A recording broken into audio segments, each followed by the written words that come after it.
Hello friends, it is Taylor here, and while you won't see my face in this video, we are going to have some fun crafting together using the items you received in your card class bundle. So you are receiving exclusive access to this class where Heather and I will be walking step by step with you. This is not an edited video, so settle in, grab your favorite beverage, and we will be going step by step in real time, creating some really fun projects using these two products that you received in your card class bundle. So let's talk about the products that I'm going to be using in addition to these. I will go through all of the products, the colors, the ink colors. So if you want to craft along with me, now is your chance to get out those supplies and craft right along with me. So first here I have the Spring Array Stamp, Stencil, and Clear combo. So I love these combo products that allow us to get the best of every different product type. So the red rubber allows us a really deeply etched large image for the greenery of this pretty bouquet that you see on the packaging. The stencils allow us to easily color the different layers with different colors. So that's how you get that multicolored floral look with the different colored berries, flowers, and centers all throughout.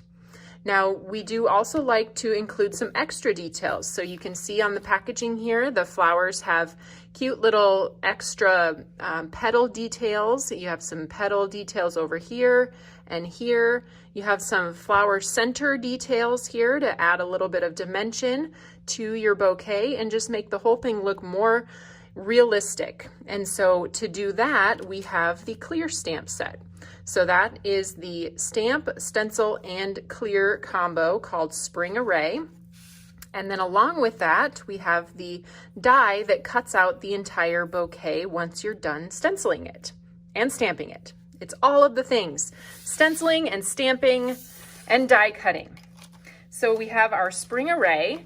Now you can use the Spring Array in combination with so many other products, but because Easter is right around the corner, you're gonna see Heather and I use some Easter themed sentiments, but think outside of your collection, and perhaps you might want to bring in a sentiment that is something just thinking of you or happy birthday. Flowers go with everything, but for these projects, I really went with the Easter theme, and I will be using our Jesus script die and backer. So that just says the word Jesus with a backer die to go around the outside and kind of set that apart.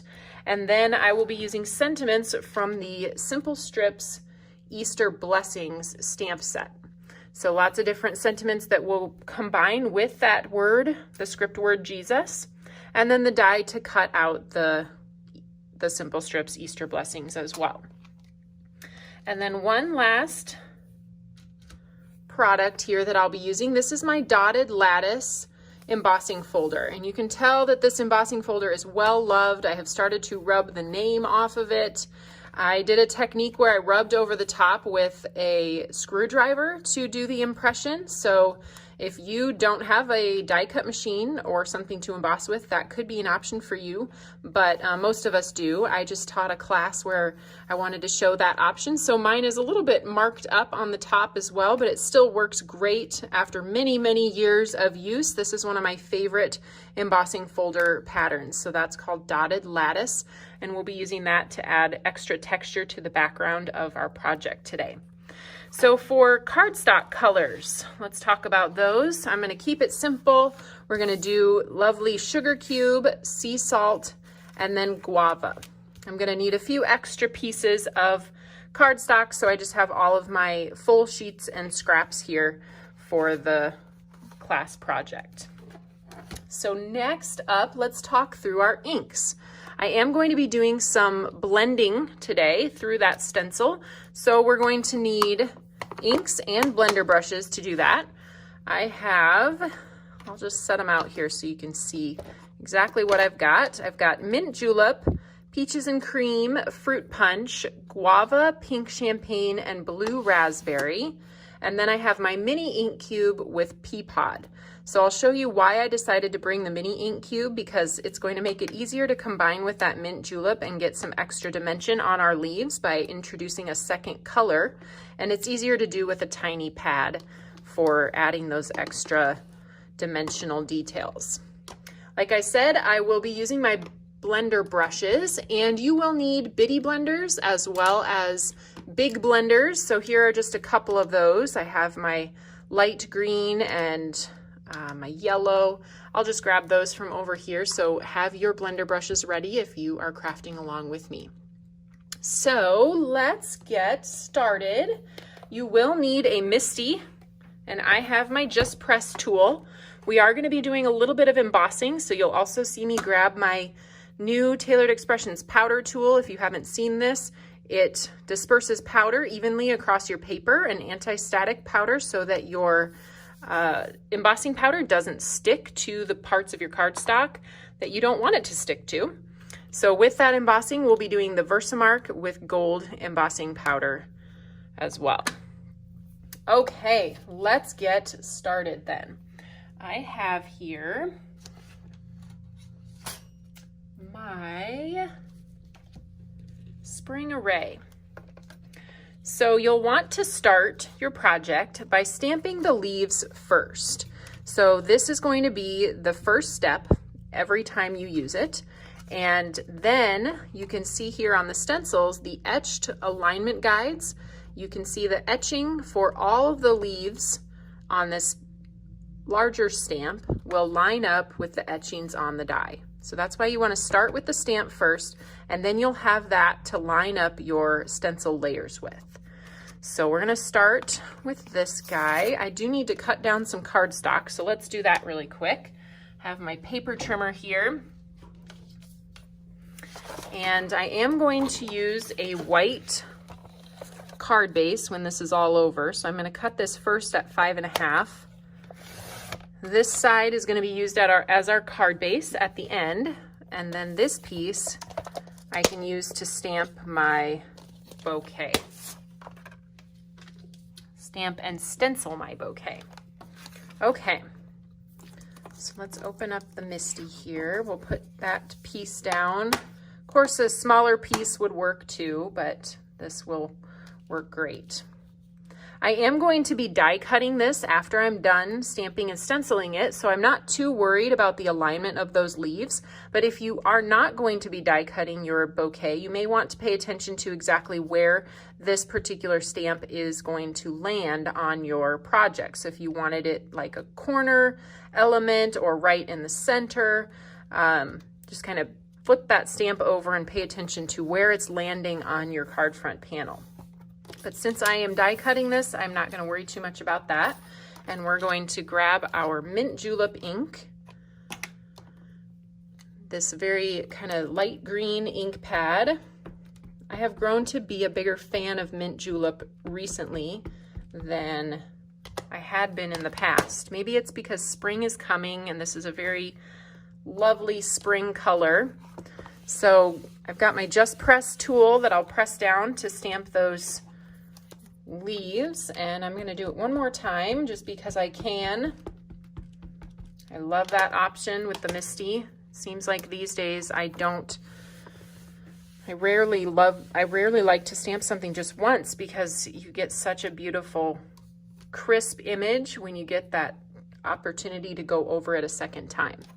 So here's where I talked about using that darker ink pad. This is the Peapod, and I want to go in and add some dimension to the leaves, maybe towards the base of each of these leaves. I'm going to just take the edge of my ink pad here, and hopefully you can see, I'll hold it up a little bit closer. I'm just going to touch on the edges of those leaves with that ink pad. You don't want to go too overboard with this because the Peapod is a darker color than the Mint Julep, and I really do want the mint to be the main color that you focus on by the time we get this pretty pastel bouquet at the end. Okay, now I don't want these really stark lines, so I'm going to take a sponge dauber. Whether you have one of the finger daubers or something like this, you can just kind of erase those really stark, crisp lines by pushing some of that color out, blending it a little bit towards the outside of the stamp of the leaves on each of these portions. And I'll hold it up in front of the camera so you can see a little bit better. It's going to make it just not quite so obvious that we stamped two colors. So here you see what that looks like. And then we'll close that lid again.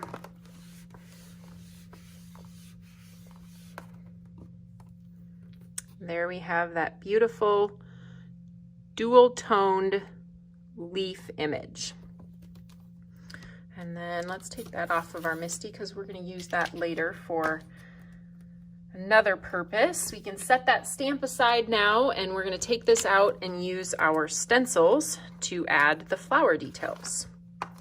I'm just realizing that I did forget one color in my lineup that I gave you guys, and that is pineapple. So I'm going to grab that. Pineapple is a great golden yellow color that I love. All right. So let's get started with stencil layer number 1. So down here in the bottom right corner of each stencil, you will see the item number. This is 207-1. It really doesn't matter what order you go in, but usually I try to choose what is going to give you the best results. And so in this case, we're going to start with the one with the large flower in the center. You can kind of see where that large flower is going to fall right in here. It's got these 3 larger petals. So I'm going to do my best to take this image and line it up with the stamped. Oh, here we go. Let's go this direction. There, we got it. So you can just really see it fall into place with all of those etchings. Every single part of that stamp image is etched into the stencil. So it's not like you're guessing like, oh, I only have one leaf over here and one here and one here. You'll see it fall exactly into place based on where you have your bouquet. So try to line up that stencil layer just like so. I'm going to take a little bit of Post-it labeling tape and just tape this down to my cardstock. All right.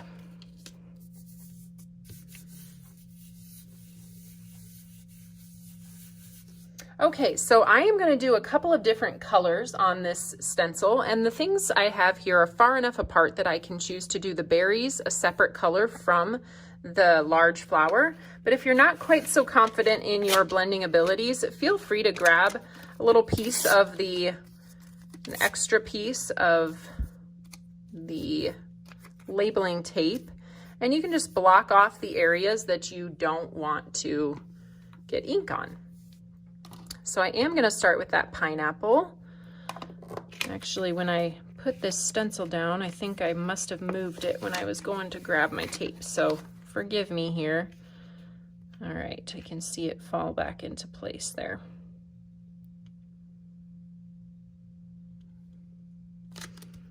Okay, perfect.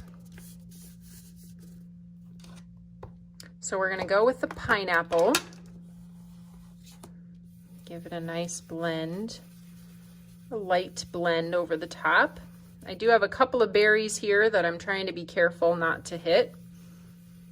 And then the detail for this largest flower will come as a stamp form. So I'm not going to over blend because I am going to stamp the detail with the same color, pineapple ink, with my MISTI a little bit later on here. So we did that part. Now let's take up these little pieces of Post-it tape, and then just to make sure we don't get any of these parts with the wrong color ink, we're going to make sure that our large flower is covered up. And then I'm going to take my small bitty blender brush. If you only have the large blender brushes, that's fine too. And we're just going to go lightly over the top of these berry openings. Nice circular motion, travel in both directions, clockwise and counterclockwise. And that's going to give you the most even distribution of that ink across the stencil. And then if you want to have any darker layers of the berries, you can take and really concentrate the ink towards the base of a few of the berries. You can also use a darker color if you want, like poblano pepper would be the next darker color to the blue raspberry. But I'm picking just a couple of berries and concentrating some ink towards the bottom edge of the berry, just to give it a little bit more dimension.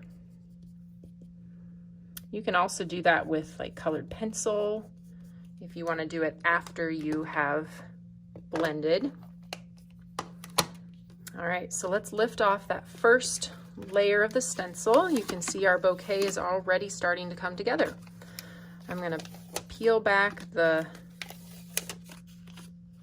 paper because we might use those on our next layer. So let's do layer number 2. This is 4 and this one's 2.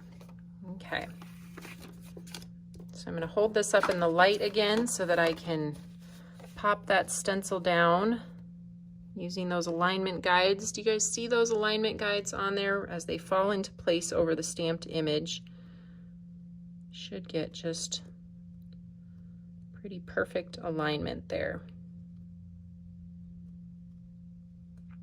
Okay, happy with where that one is landing, so I am gonna tack it down there.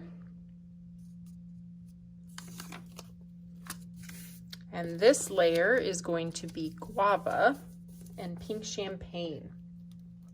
So I'm going to start with a little bit of Pink Champagne. And where is my... Oh, I have that. Now I just need my blender brush. Do you guys ever do that? You're looking for something that's right in front of you. I do that a lot in the summertime with my sunglasses. Where are my sunglasses? And John will tell me they're on your head.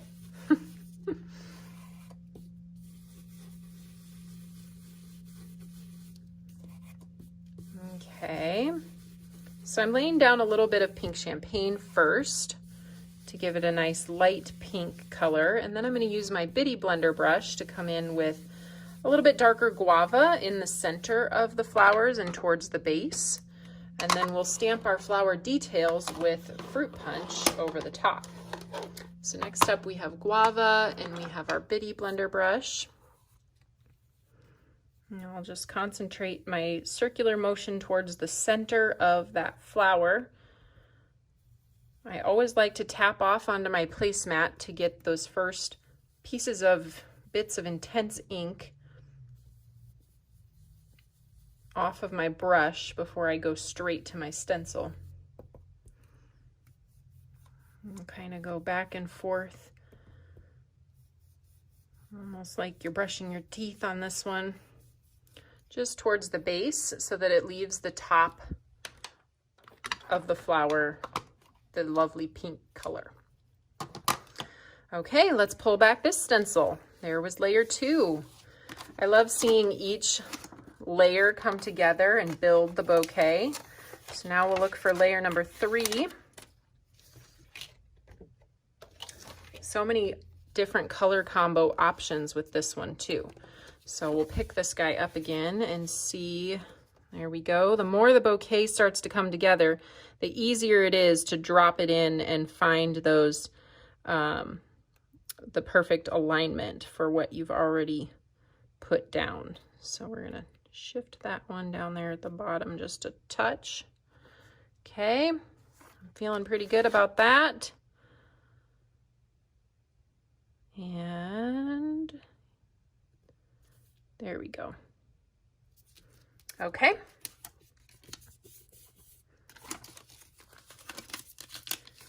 You can spray with pixie spray.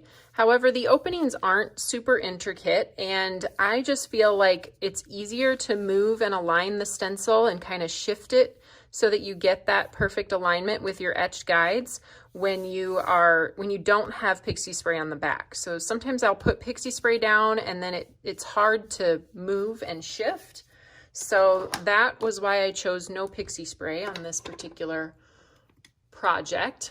I've got my peaches and cream, and because these openings are so small, I'm just going to use my bitty blender brush to give a nice pastel orange color. I am going to do, yeah, I'm going to do orange in the middle of this flower too. In the middle of the big yellow flower. I'm excited to see all the color combinations that you guys do with this stencil set. Stamp and stencil and clear set, I should say.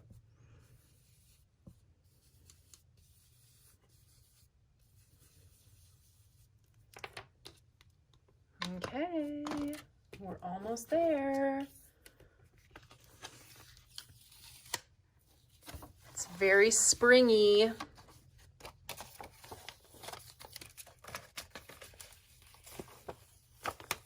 Okay, last layer, the stencil number 4 is just the tiny little dots. We've got the 2 larger flower centers here, and then the middle dot on each of those orange flowers that we just did.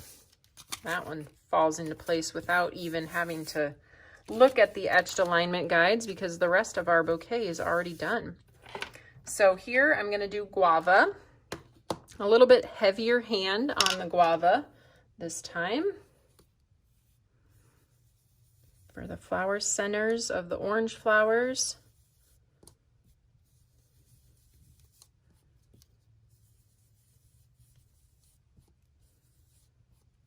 I think only that very first layer that we used was the Post-it tape helpful for masking off between some of the areas that you were blending.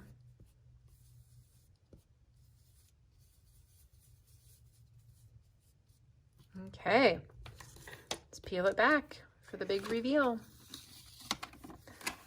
Ta-da! So pretty. Now you might decide that this is exactly how you like it and you don't want to do anything else to it, which is fine. You don't have to. But I do want to show you the clear stamp set because there are some elements in there that make it really fun to add some detail. And if you choose to add your detail with, maybe you want to add your detail with colored pencils or with Copic markers or with white gel pen. If your name is Kavya, I know you're using the white gel pen. You can do that. So lots of different ways to add detail to this set. But let's talk about this one. Okay. Now this is where the packaging file might come in a little bit handy. Let me see, where did I put that at?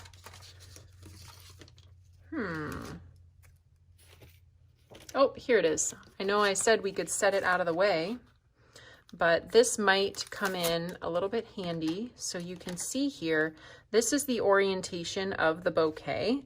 And this pointy petal here at the top and the one over on the side are going to get the 2 smallest of the detail layers here. So by checking out the packaging, you can easily align that stamp right where it's supposed to go, just like that. So you can look for the 2 smallest up here in the right corner, or you can look for the biggest one is down on this end. Okay, so I did put in my black foam pad because I think it will be, it will be necessary, definitely, because I'm using clear stamps. And so I also want the ability to close my lid more than once to get a really nice dark impression, especially with this pineapple over pineapple. So that's why I set this up in the Misty. You can see I didn't get much contrast with that first stamp. So let's try again. There it comes. Number 2 was the good one. Now let's get it one more time. Hold that up there. So that's just pineapple blend with pineapple ink. Now we can take that one out and we'll do the Guava detail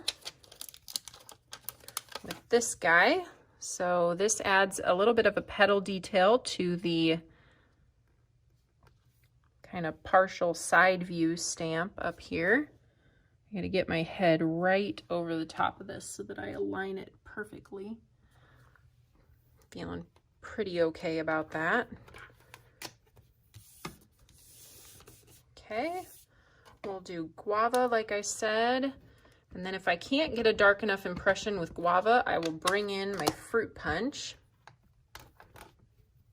But I think that looks pretty. And we can get it even more crisp with a couple more stamped layers. Crisp with more contrast, the more times you stamp it. And there you can see how that one turned out. Really, really pretty. Okay, so these last portions, I am going to tell you, I would recommend doing with an acrylic block and not with your MISTI. And that's because each of these petals is going to get a separate stamp around the outside or within each petal. And that's just an awful lot to try to stamp this and move it multiple times within your MISTI. So I'm gonna grab, if only my desk was like 10 times bigger, but then I'd still make a huge mess and not be able to find things. Okay, so I have an acrylic block here with that tiny little petal detail on it, and maybe this is too fussy for you, and that's okay, but we wanted to include details for every stamper to enjoy with this set. So this time I am going straight for the fruit punch because I only have one chance to lay it down with a good amount of ink color. And if you use a color that's too light, you won't be able to reline it up. So make sure you condition your stamp before you start this process. Condition your stamp if you're not familiar. You do need to condition your clear stamps before you use them. If you're getting pooling of ink or blotchiness, when you first use your stamps, that's from not conditioning them. So you can just take and use an eraser to, I guess I would think it rubs off some of the residue, allows the ink to stick better to that photopolymer.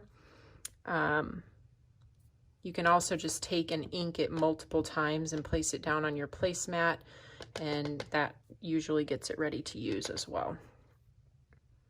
So I'm just stamping the petal detail right in the center of each petal, kind of working my way around the flower circle.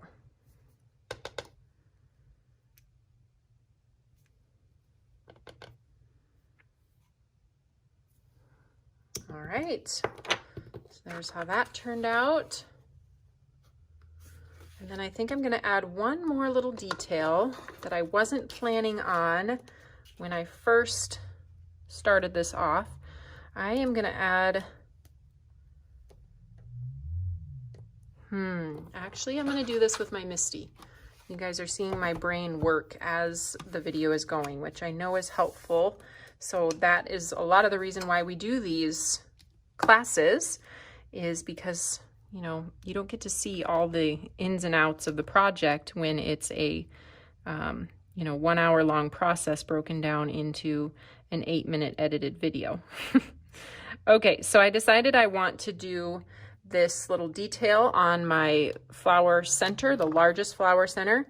I was going to do that with candy corn ink, but I decided to grab my peaches and cream. So if you're crafting along with me, I've got peaches and cream, and I put it in my MISTI, which means I can close it more than one time and get a nice contrast there. I was rethinking in my head that the candy corn might be just a tad too dark. So I'm glad that I went with the MISTI and the ability to close that multiple times to get this really pretty color against the blend in the center. So our bouquet is now finished, and we are going to die cut. So here's that bouquet die, and you just want to Make sure that's lined up around the outside of the image. Let's see, get it to fall into place here. Now the one thing that doesn't change at all is the placement of the greenery. So as long as your stamp is lined up around the greenery, the rest of it should fall into place. And if it doesn't, you might have gotten your stencil just slightly off, but it shouldn't make a huge difference when you go to die cut the full bouquet. Okay, I'm pretty happy with where that is falling. So I just need to get this is where I mess up every time because I take painstaking efforts to get this die cut just where I want it, and then I don't have my scotch removable tape. But I did. I was rescued over here. I've had a couple pieces already trimmed off. Scotch removable tape, if you haven't heard me talk about that before, it is what I use to tape my die cuts down, or tape my dies down while I send them through my die cut machine. It is something I have used for years and years. I don't think there's any need to look for anything different because it works perfectly every time. Never tears your paper. Keeps your die cut snug while you're sending it through. Okay.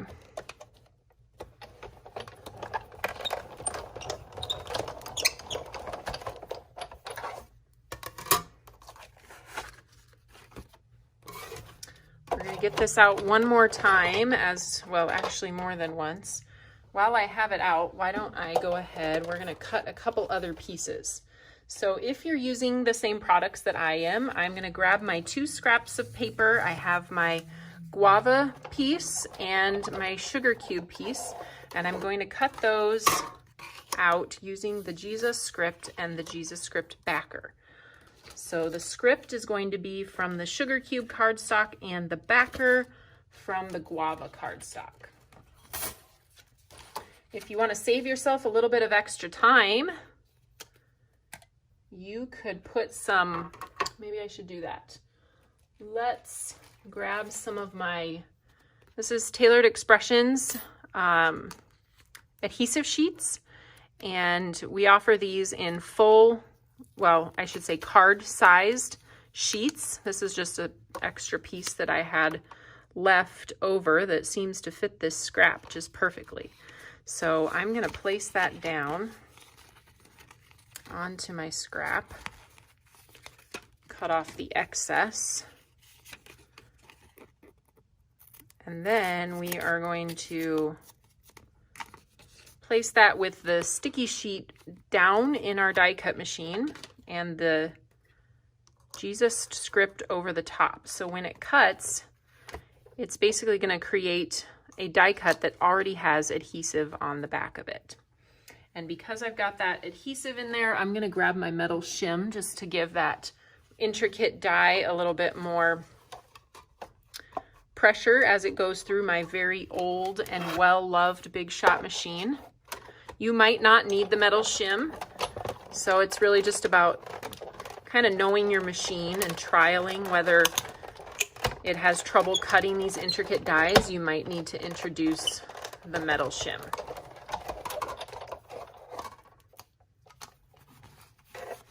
All right, we cut those out. We'll set them aside, take them apart in just a second here.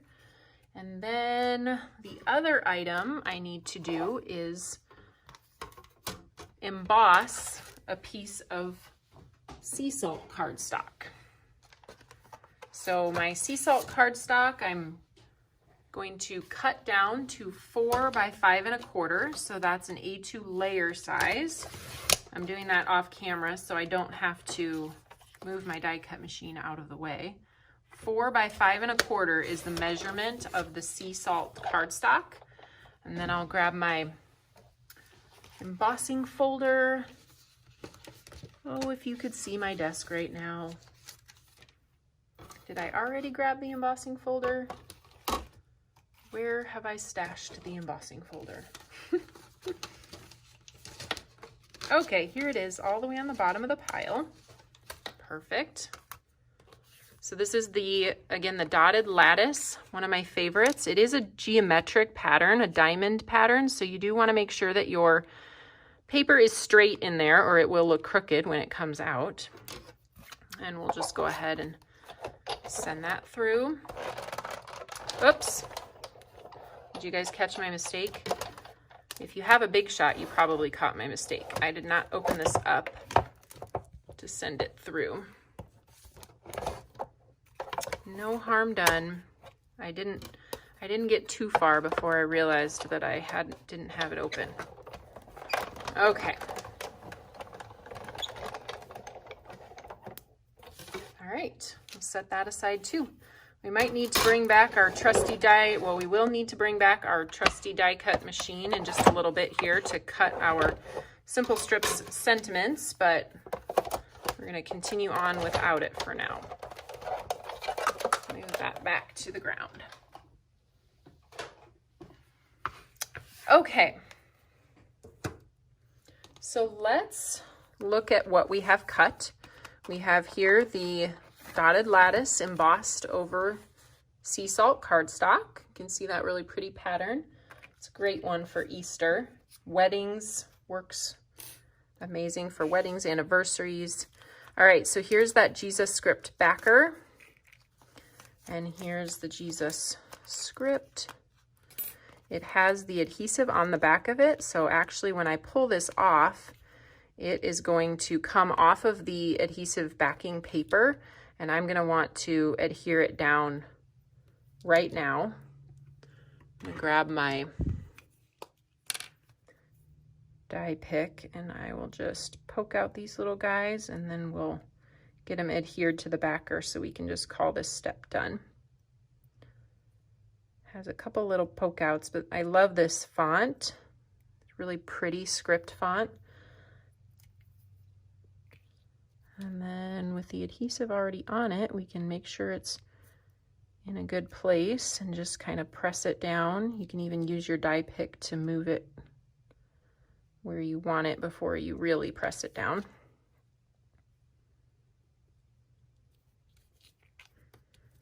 That makes it so much easier than trying to do liquid adhesive. I have struggled and failed with liquid adhesive many times on those thin die cut images. Okay, so we have that. Then the other die cut piece that we did was our bouquet that we stamped.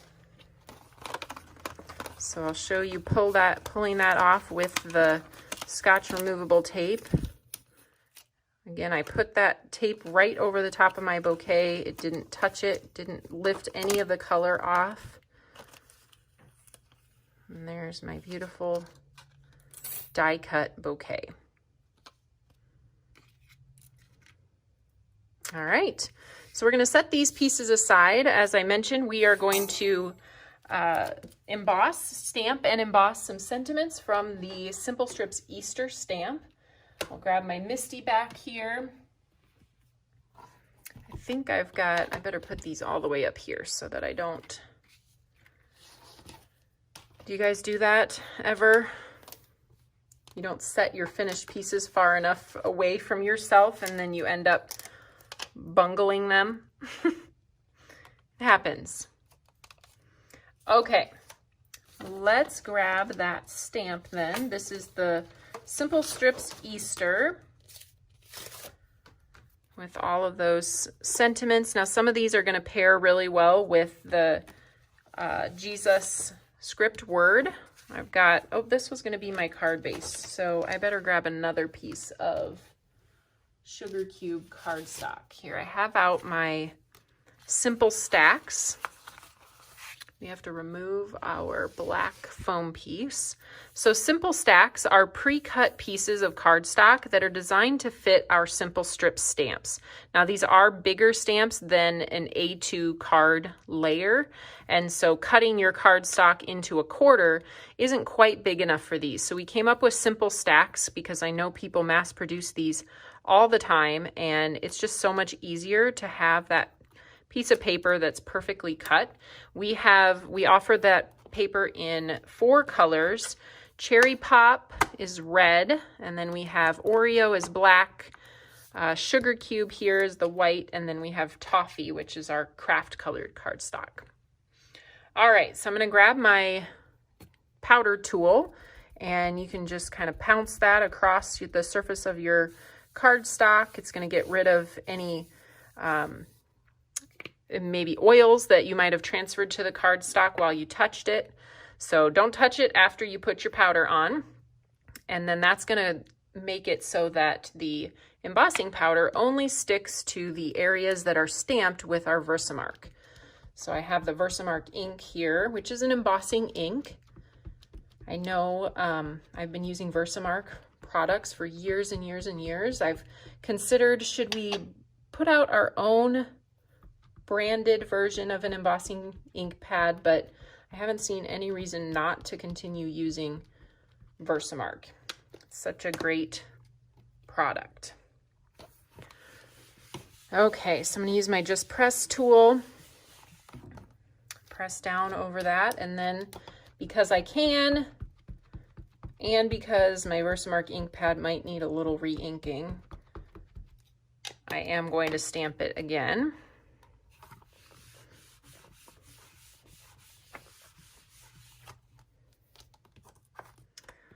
All right.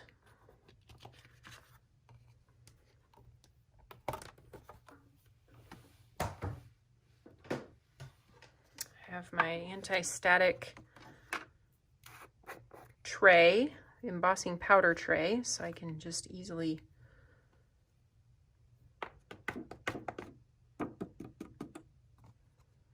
go back this direction.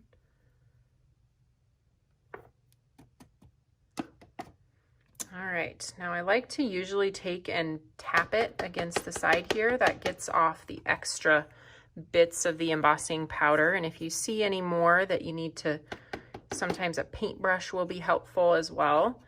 So then I can take my little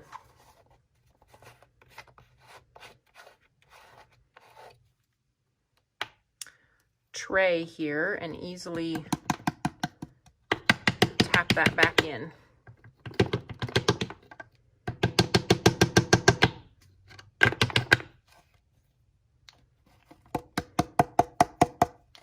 There we go.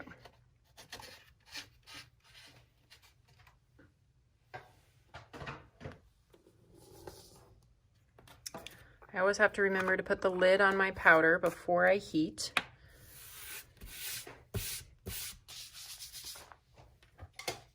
And then we'll just heat these sentiments with the embossing gun.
right, thank you for hanging with me through that process. Now, once I give it about, I can see a spot here that I didn't quite get it all the way.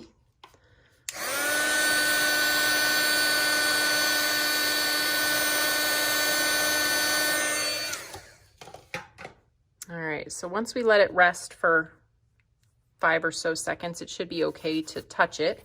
And then I like to get out my microfiber cloth and just wipe the surface of the cardstock This is especially helpful if you're using a dark colored cardstock and the powder in this powder tool is white, and so it can leave some powder residue on the dark cardstock, so you want to buff that off with your cloth. I've just kind of gotten into the habit of doing it no matter what color cardstock I'm using. So let's line these up again with the die here. I'll grab my trusty Scotch removable tape and we can line them up with the guides on the sides.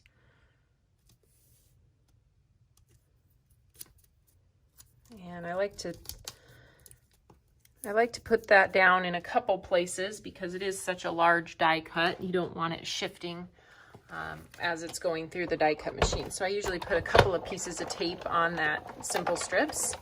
And I've also gotten in the habit of running my simple strips through at an angle. You may have noticed if this is a product that you have that if you run it through straight on, you'll get a noise that goes kind of kink, kink, kink, kink, kink, kink as it goes through the die cut machine.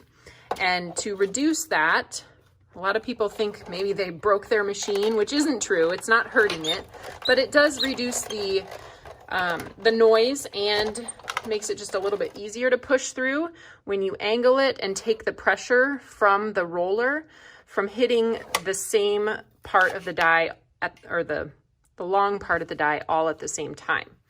So just a little tip there, if you angle that, you will probably get a little better results, at least less noisy results.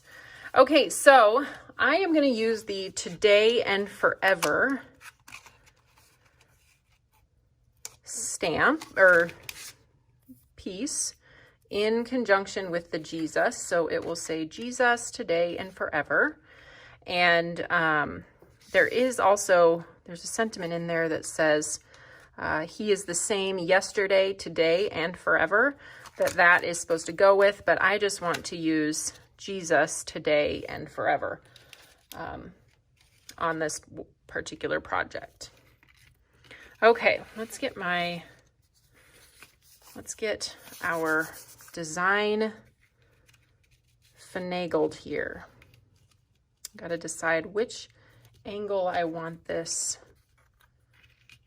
Kind of like it as a corner element, but I might go this direction.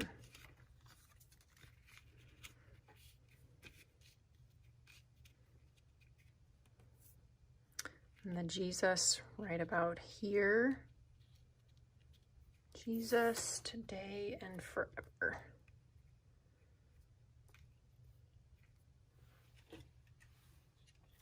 What do you think?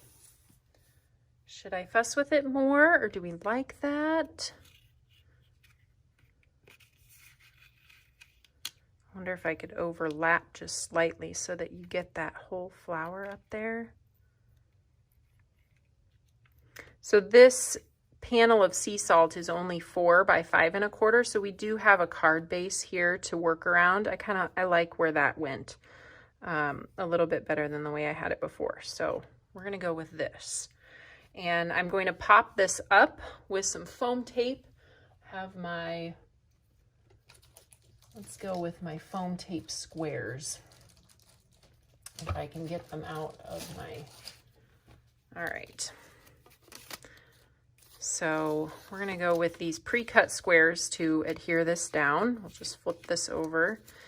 You could embellish this in so many additional ways if you wanted to do rhinestones in the flower centers. That would be really pretty.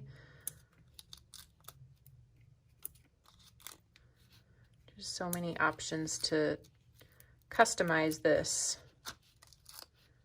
personalize it.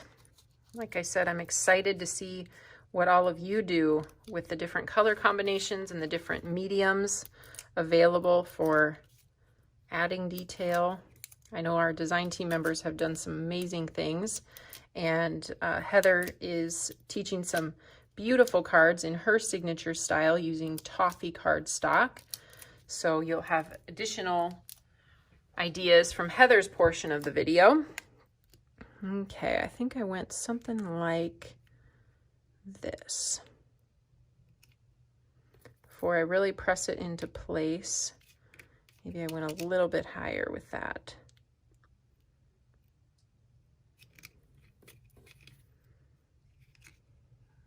That falls right there. Okay, I think I like that. Now let's cut up a few little pieces, little half pieces, I guess, for the back of this Jesus die cut. Now this side is going to adhere down to the flower, so we really just need some here, a little bit towards the bottom of the J.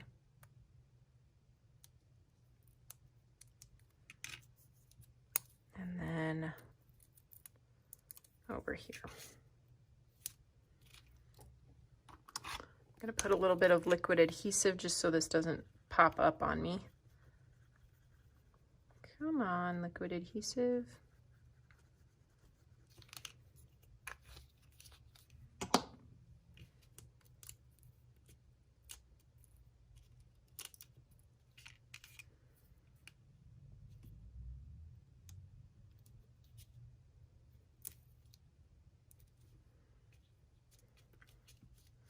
All right, and last but not least, we have our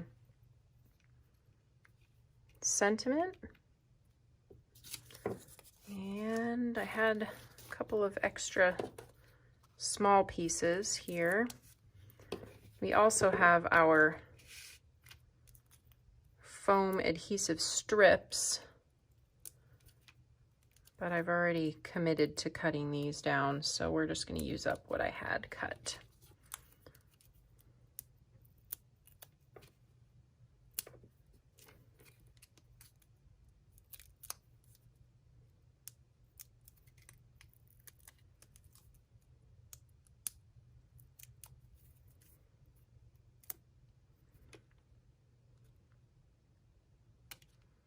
And I shouldn't have put one over here because then it's gonna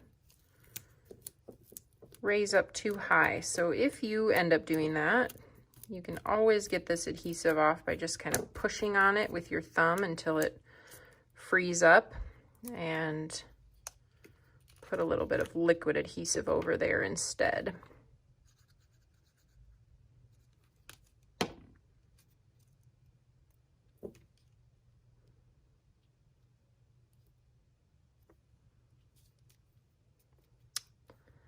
Press that liquid adhesive down so that it sticks to the bottom of that J.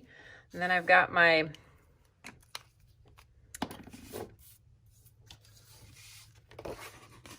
card base here. I love the contrast of sugar cube and where's my bone folder? Here we go. I love the contrast of sugar cube with sea salt cardstock. This the light gray, the really light gray against the pretty stark white. Just like that. So we'll go ahead and adhere that. I've got my liquid glue here, so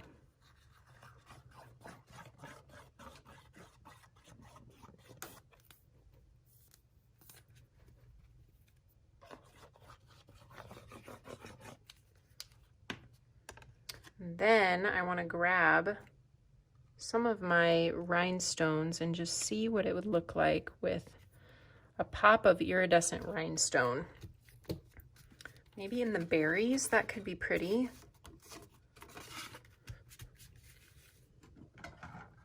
So these are my little iridescent rhinestones. I keep them in this cute little dish so that they're just ready whenever I want to use them.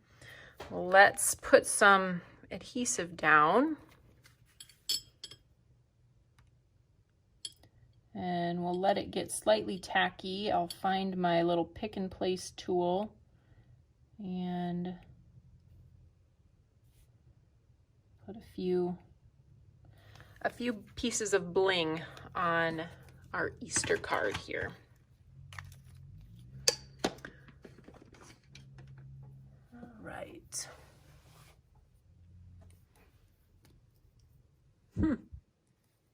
I usually have so many different pick and place tools here. I don't know where my embelly jelly went. Okay, I'm gonna use my crystal katana. This is like the Mac Daddy of all pick and place tools. It's the Cadillac version of pick and place tools because it is quite spendy. And it does work really well. I just usually gravitate towards my embelly jelly. I just can't find it at the moment. So this is going to be, that's turning out really pretty.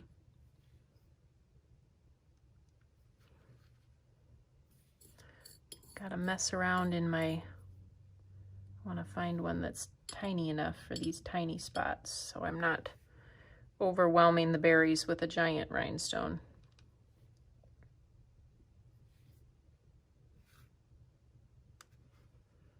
Couple more and we will call this card done.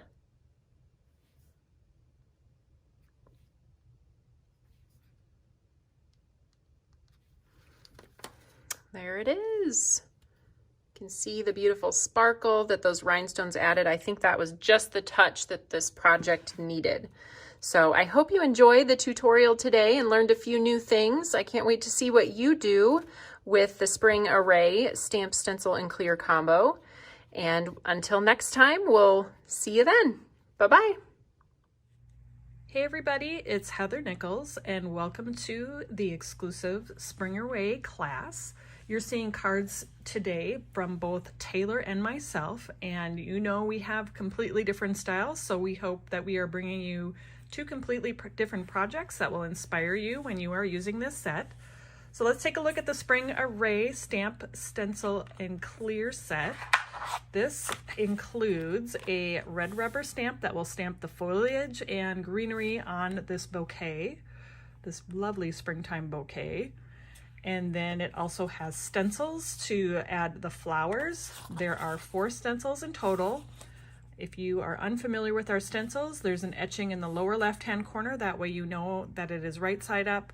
And there are numbers to guide you of what order to use the stencils in. It is the recommended order. You probably can decide for yourself if you want to do it a different way. This one maybe is a little bit more, you should do it in that order because of the layers of flowers, but not all of our stencil sets are like that. And then there is also included clear stamps to add the details that you can see in the example photo on the front. So the little shading in the middles of the flowers, that sort of thing. And then there also is the coordinating die so that you can cut out that entire beautiful bouquet of flowers in one shot. As you can see, this beautiful bouquet is going to take up the majority of your card front. And so there's going to be lots of ways that you can do some quick and easy designs, or you can get as fancy and detailed as you'd like to be. So let's get started. Okay, so I've got my Misty out because I'm going to do the stamping first, and that is this red rubber stamp right here. And I thought I would do a couple of ideas for you instead of just one card. So on the first card here, and I'm just going to set my cardstock right into that A2 guide on our, this is our Misty grid paper that we made at Tailored Expressions in collaboration with My Sweet Petunia, so that we have the guides on there and of course a teal grid. I have a little bit of adhesive right here in the center just to hold my cardstock in place, and I should be able to use my magnet as well because this isn't a full background stamp.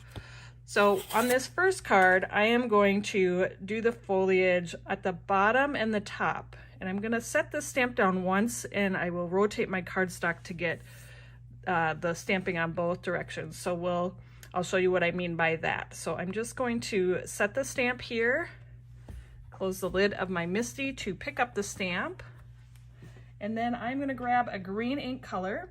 When I am showing you this project, I have not pre-planned it. We are creating in my craft room from start to finish, so I don't even know what the finished product is going to look like yet, so you can join along with me. Let's do olive. Olive and avocado are two of my favorite kind of earthy green colors, and let's do olive for the leaves on this project. So I will ink that up with the olive ink, and then I will close the lid of my MISTI to stamp that onto my cardstock. And I'm using my Just Press tool to apply even pressure to that. And I know that I'm going to stamp it twice at least to get a nice crisp image on my cardstock. And I'm using toffee cardstock, which if you have followed me for a while, this is not a surprise to you. Okay, so I have stamped the foliage here, and I also want to add a border to the top. And what I'm going to do is I'm just going to move my cardstock and rotate it 180 degrees. And I'm going to stamp again, so that is on the bottom part of the card.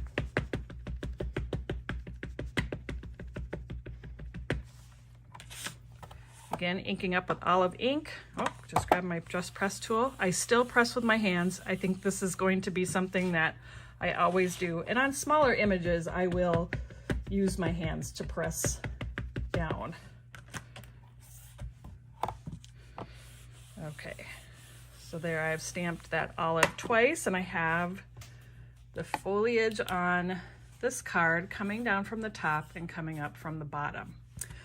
Okay, so on this second card that I'm going to do, and I'm going to make these at the same time. I do this a lot where I have a couple of ideas going on in my head for what I would like to try out. And so then I'll just do them at the same time just to see what happens. I just start making, I just start creating to see what happens. So let's take a look at this image. I'm wondering if it would be pretty coming in from the side of the card. You could definitely do this way as well, but I think it would be pretty kind of cascading in from the side. So that's what I'm going to do. I'm going to come and I'm just going to set my stamp coming in from the edge over here.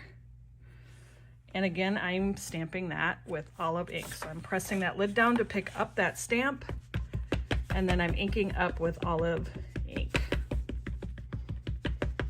Now, when you stamp on top of toffee cardstock, it definitely has a more muted effect to the colors that you use.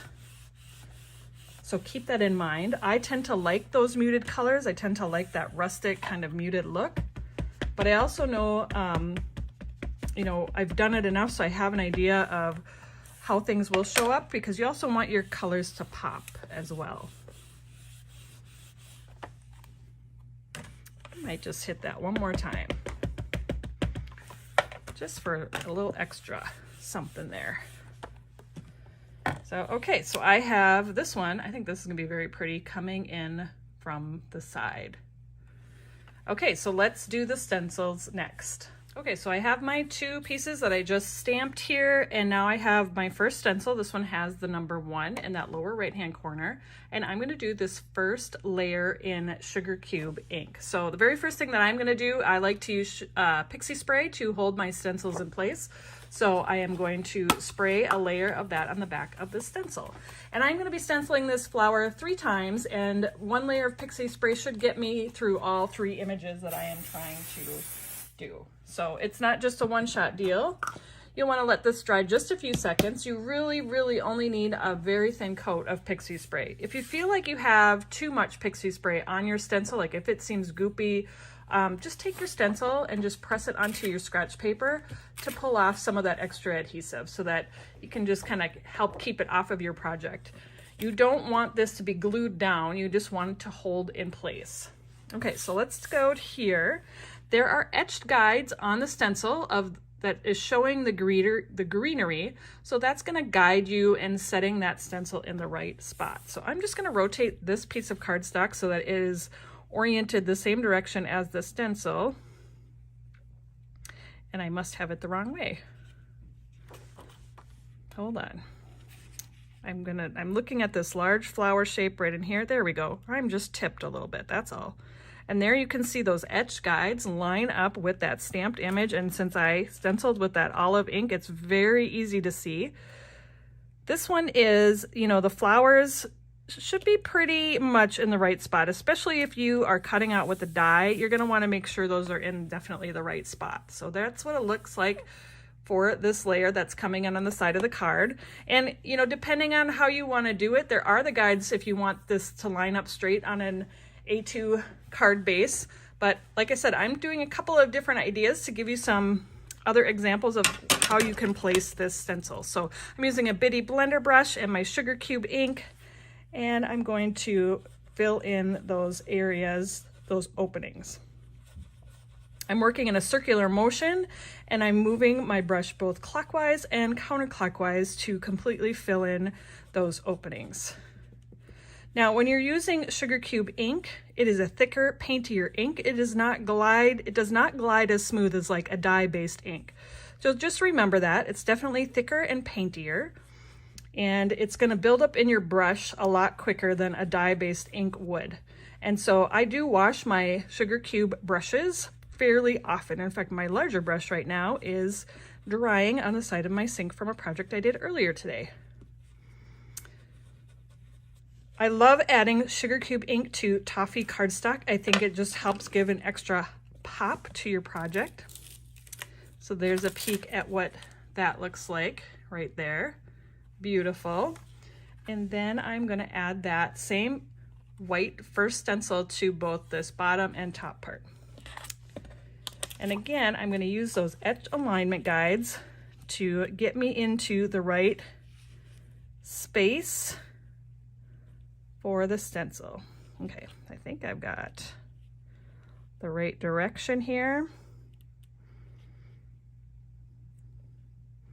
You could wipe this off in between if you want a little bit of a clearer stencil, but I'm using white ink on all these, so if I don't have to wash it off, I'm not going to. I think that looks good. And we're going to apply the ink into the openings.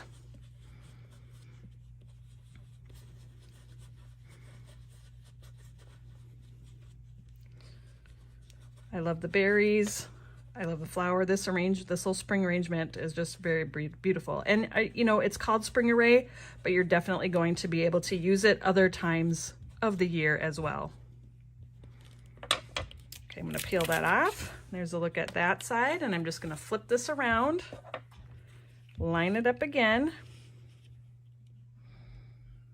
using those etched alignment guides, and I can see exactly where that image is going.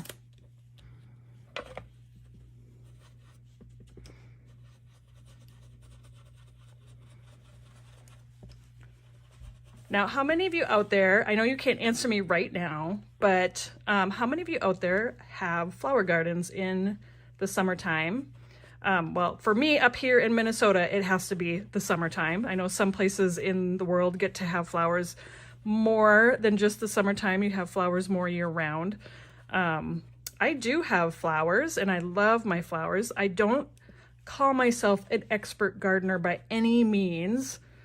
I put plants in, and if they make it, great, and if they not, I try to figure out what else I can put there that will make it.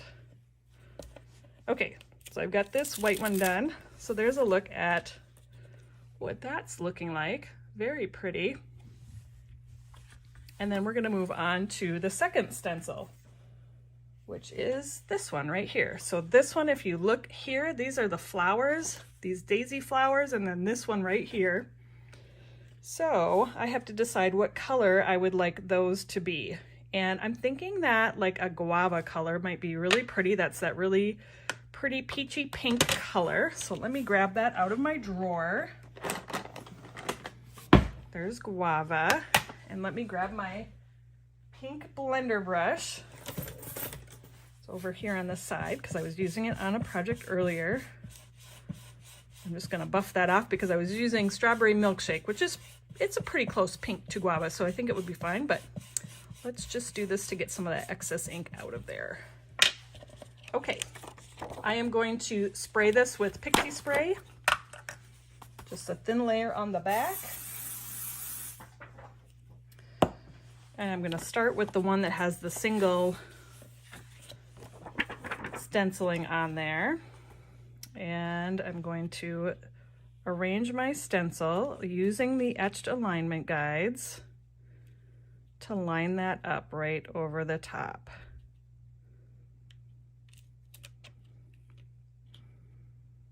That looks pretty close. Take your time when you're doing this. I know we all want things to happen.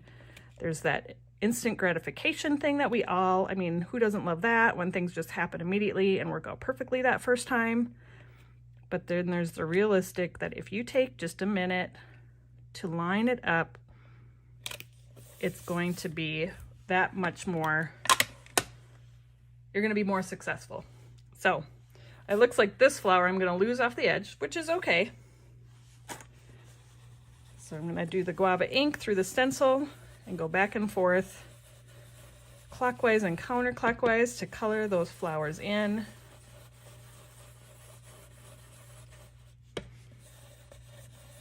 On the bouquet.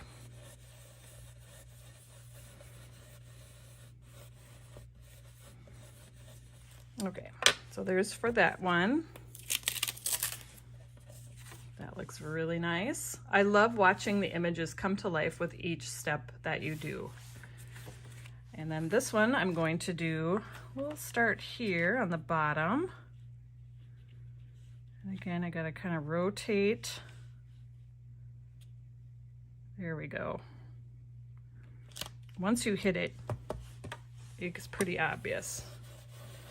And then put that Guava ink, apply that right through those stencil openings. Oh, this one goes right off the edge here. I think we kind of missed this flower, which is okay. It doesn't have to be exactly like you see on the front. So there's that direction. Then we'll turn this around and we'll get it from this direction. It's looking good. Apply that ink through the stencil. And again, this one is way over here, so I don't even need to worry about that. And then peel that off. That's going to be beautiful. Okay, so let's move on to the third stencil, and that one is this one right here. So we've got the center of this largest flower and then some other smaller little flowers. So I have to decide what colors I'm going to do for that. Let me spray the back of my stencil with some pixie spray. I think we'll start with this one again.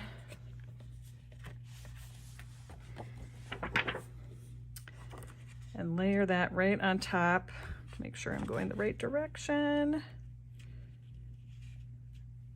Those etched alignment guides really, really help you get it into the exact position.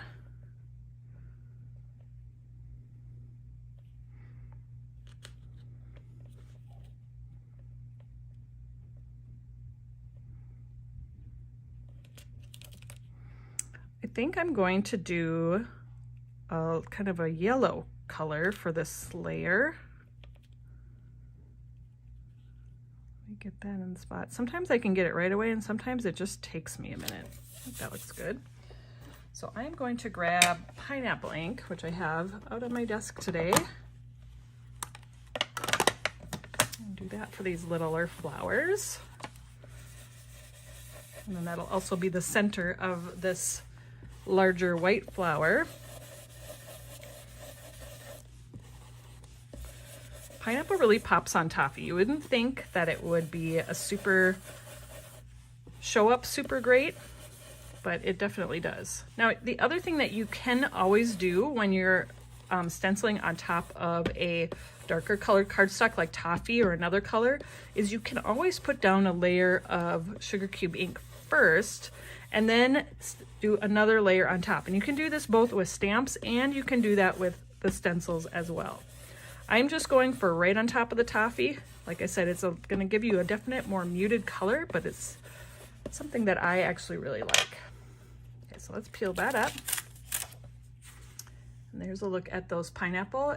The yellow looks a little dark now, but as that dries, it will definitely brighten up. So let's add the yellow color to this one here.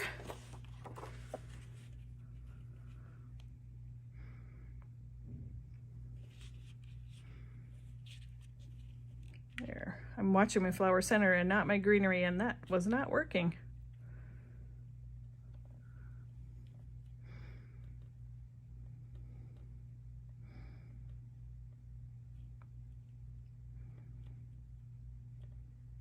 Okay, I think I've got where I would like to go.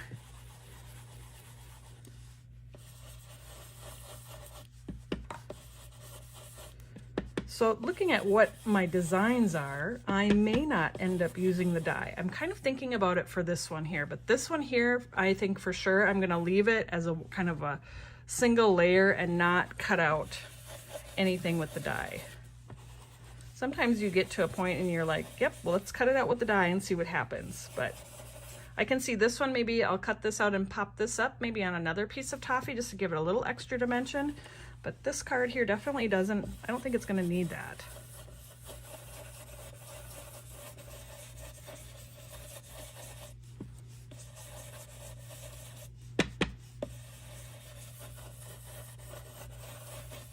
Okay, so that's the pineapple ink on one part of that card, and I'm gonna turn that around and do it on the other direction.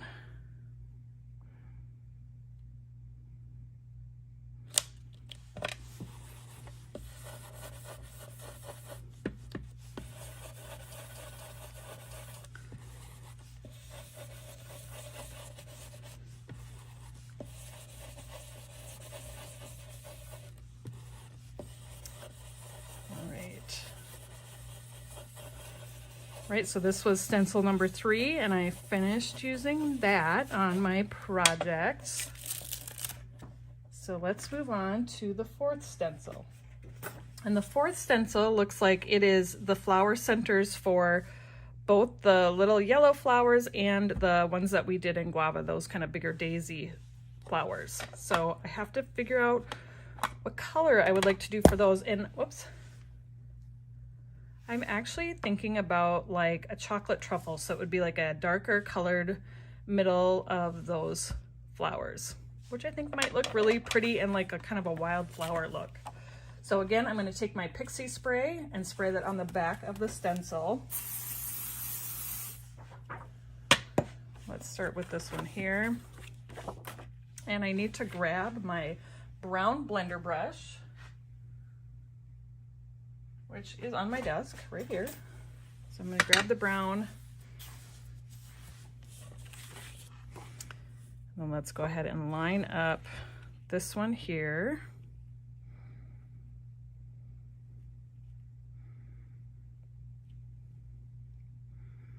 By this point too, you can also be looking at the flowers to see if that looks like it's lining up correctly as well. So you've got your etched alignment guides, but you've also got your actual flower shapes underneath as well. This one side here is not quite there. So we're going to land one more time.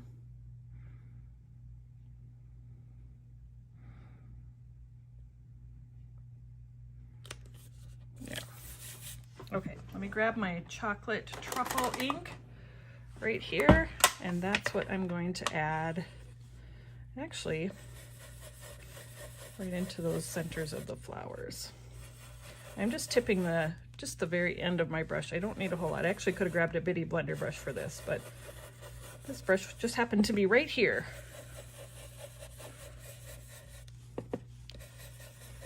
I'm not super saturating the color. I'm trying to keep it fairly light. Let's take a peek there. I think that looks really good. There's a look at that with the 4th stencil. And then let's do that on this one here.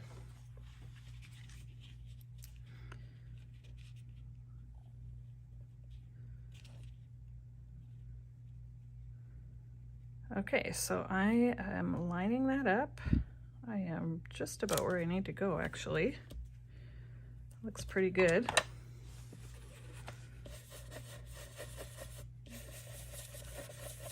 And there's plenty of ink on the end of that brush. And I'm really just tapping my brush on my ink pad, kind of like how I do a stamp, just to get a little bit of that ink, because it is such a dark color.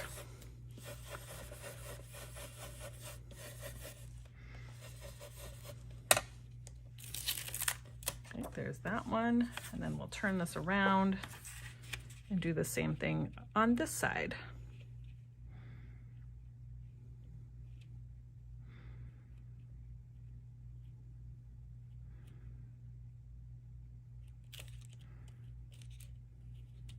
Get that lined up. I think we're good.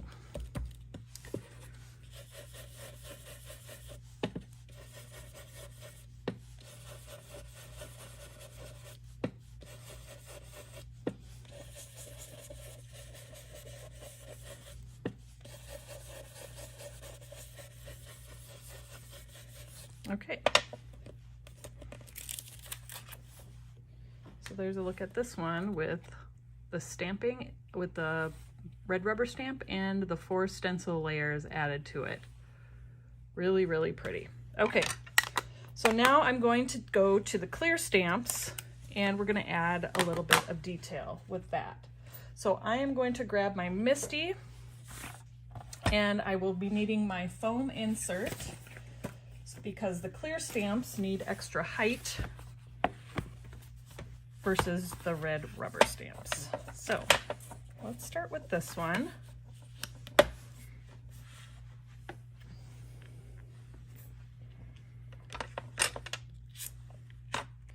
So there is this detail that goes on the largest flower, so let's grab that one. And I am going to do that in a fairly neutral color because I want this to still look like a daisy. So I think I might actually do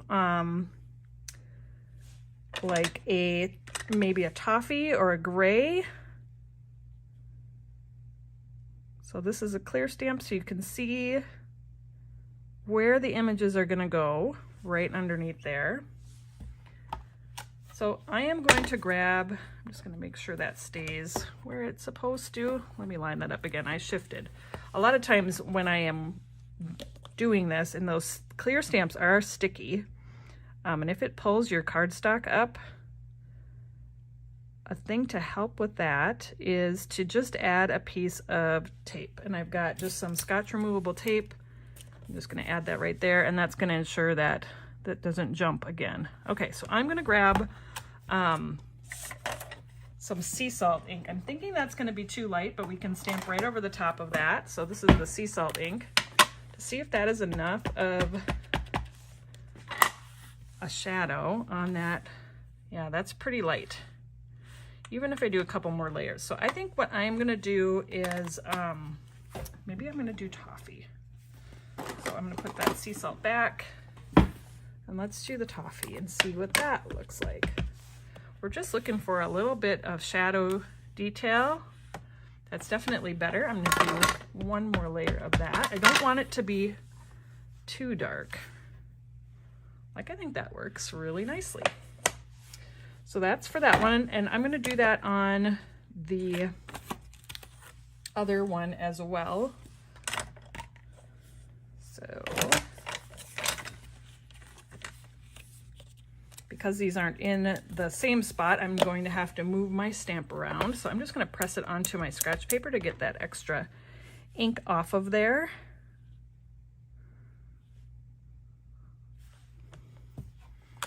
And let's stamp that with the toffee. Now I'm not using my Just Press tool at this point because it is, this one is a little bit off. It slid.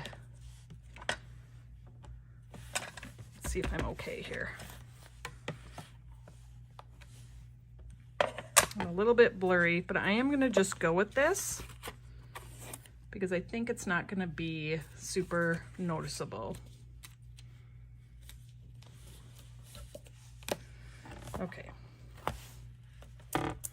That actually may have been in the right spot because of how I stamped the first one, but I am gonna make sure that this is where I want it to go. And hopefully that won't shift again.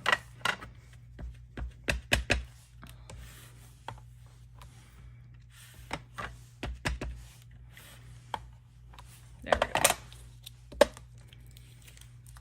Okay, so there's a look at that. I think that turned out nice.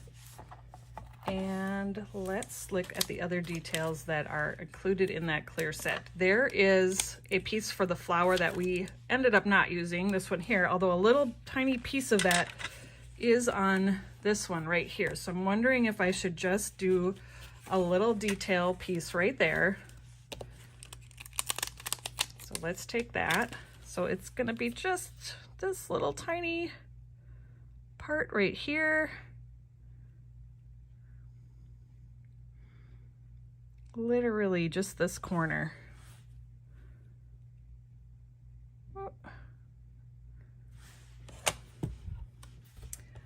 And I am going to grab my mulled wine ink. Sometimes I'll use like a cherry pop with that, but to give it just a little extra pop, mulled wine is a good one to layer onto Guava.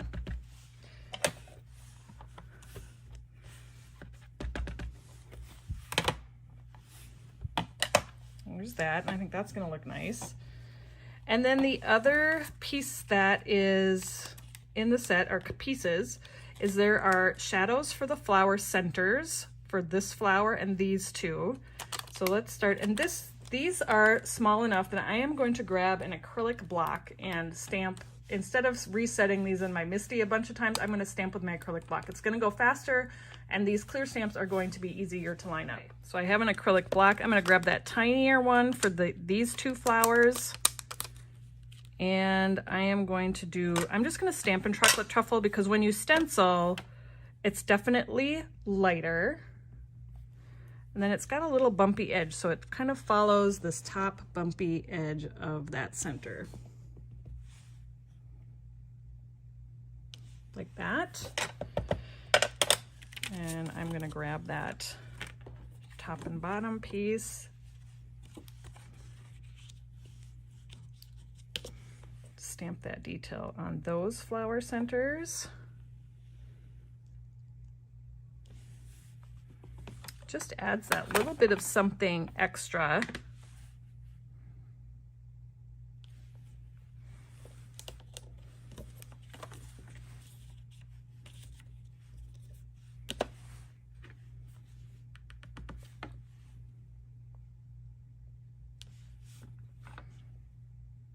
Right to those flower centers. So there is those daisy centers.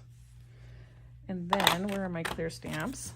Then there is the larger flower center, which I am going to do honey ink for that.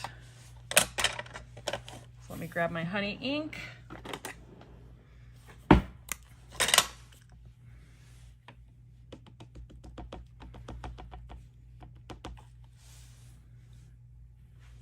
And I think it's going to be the same direction as the other ones, so kind of along that one edge there.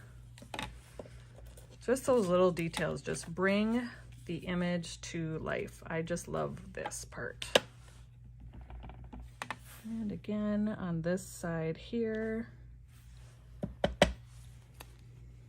And then there is a highlight detail, I guess kind of a little veining or shadow detail that you would stamp into the petals on those pink daisies. So that is what this little skinny piece is. And you could look, it's kind of like a little teardrop shape with a little point that'll go towards the center of the flower, and then the more rounded part that will go to the outside of the flower. So I am going to stamp that with mulled wine ink into the petals onto those flowers that we stenciled with Guava ink. Now this is really easy, and you don't have to be super precise because you just don't have to be.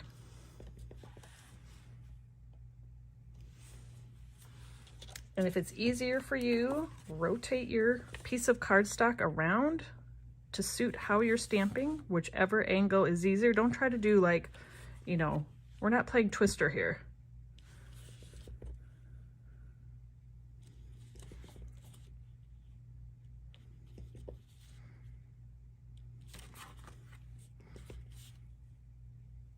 I'm just stamping into each of those petals.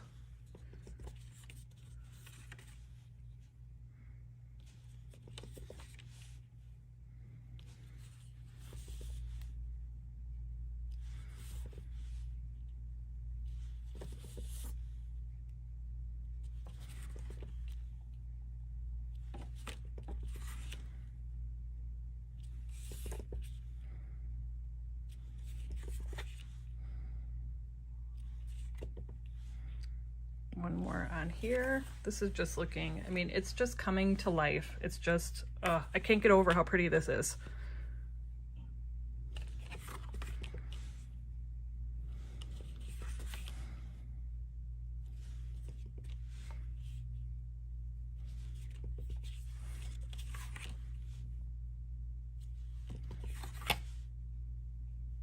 Okay, let's take a look at this close up before I do the other one. Look at how pretty that is. I love this. This is so pretty. This might be a new favorite for me, this set.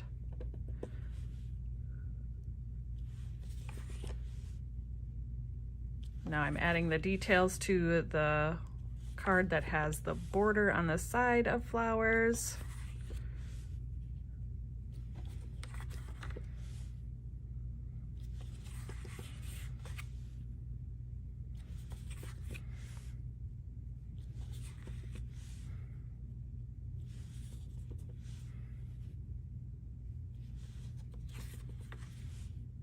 All right, just about there.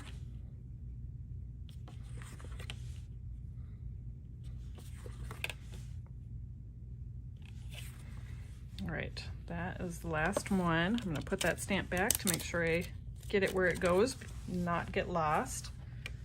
So here is where I'm at. I've got two beautiful card backgrounds, and actually I think I am going to cut this one out. But before I get to that, I am a huge fan of splatters, and with the rustic style that I like, and especially using toffee cardstock, I definitely want to add a few splatters to my cards. And so to do that, I am going to use a Copic Opaque white ink, and I'm also going to use a bit of chocolate truffle liquid watercolor. So I'm just going to grab that block that I used before and add a few drops of this to that. You could also use, just press your stamp pad onto the acrylic block as well. This works to me. I really enjoy how this works to do that one. So I'm just going to use a water brush. I'm going to pick up a little bit of that color. You don't need a ton of it. And then we're going to just tap that over your finger to splatter that onto the project. I'm going to do that on both of these. It looks like I have plenty of ink on here for both cards. And then I'll just grab a paper towel to get that color off of this water brush. You can use a regular paintbrush as well. And then just use a cup of water to rinse that out. I'm just pushing my cap to flush the brush with water, and then I'm going to switch to my Copic Opaque white. Now the Copic Opaque white that Tailored Expressions sells is in a different looking bottle, but is the same stuff. So you could take it and you could put it onto an acrylic block to use it. Mine has an open top, so I can just go in and grab some and do the same thing that I did with the other one. I need a little bit of extra water on my brush just to get that moving a little bit more. There we go. And splatter. You don't want to do too crazy splatters, although I do say sometimes you do splatters and I'll be like, oh my gosh, that was too crazy, and so I'll walk away and I'll come back, and usually it's fine. If you don't like to splatter with a brush, there's also the stamps that you can get. There's that splatter background stamp, so you can just stamp your splatters instead of using a brush. So I'm trying to get my water to flush through here. There we go. To clean my brush off, because you don't want that white ink to sit on your bristles. It will definitely mess up your brush. Okay, I'm gonna let these dry for a little bit, and then we're gonna move on to the next part. Okay, so I gave my splatters just a few minutes to dry, and now I'm gonna set this one aside because I don't want to do any die cutting with the die for this one, but I am going to cut this one out. So I've got my die cut machine, and here is the coordinating die. right here, and I'm going to arrange that over the image, and then I'll secure that in place with some removable Scotch tape. So it's pretty easy to just get that lined up right around the outside.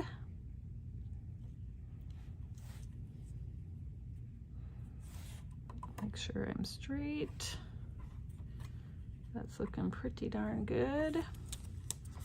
And I'm just going to tape that down and send it on through. Let me just make sure my plate is all the way out. And we'll send that right through.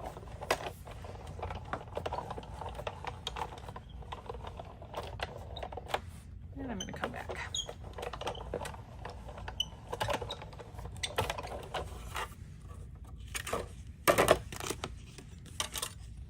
Is that, and actually, since it's going to come in on the side of the card, that's perfect to have done it over the edge. I suppose you could also originally do so you get the whole image and then you can just trim off the edge, but I knew I was going to go on the side anyway, so this works out just fine. Okay, so as I'm thinking about what my final cards are going to look like, I am going to cut, I've got an A2 piece of toffee cardstock that I'm going to cut with the largest stitch rectangle stacklets die. I think I'm gonna have this flower sit right on the edge of that, and then we'll add that to a sugar cube card base because that white will definitely pop the white inking that I did. And then I'm going to figure out a sentiment for in here. And then for this card, I am gonna leave this a full panel, and I've got my A2 thin frame cutting plate die, and then I'm going to choose a sugar cube frame to kind of frame around the outside of this design. I really love this cutting plate. It's a really simple way to add just a finished look to your card without cutting this any smaller. So that's my plan. So let me get my die cut machine and we'll cut those out. I've got that rectangle, the stitched rectangle stacklets die, and I'm cutting that from toffee cardstock. So let's send that through. Okay, so that cuts out a panel, and that's what this is going to sit on here. I think that will look very pretty. And then the next one will be the sugar cube cardstock with the thin frame cutting plate die. And this die, I need to use with my die cut machine, the metal shim. So let me grab that.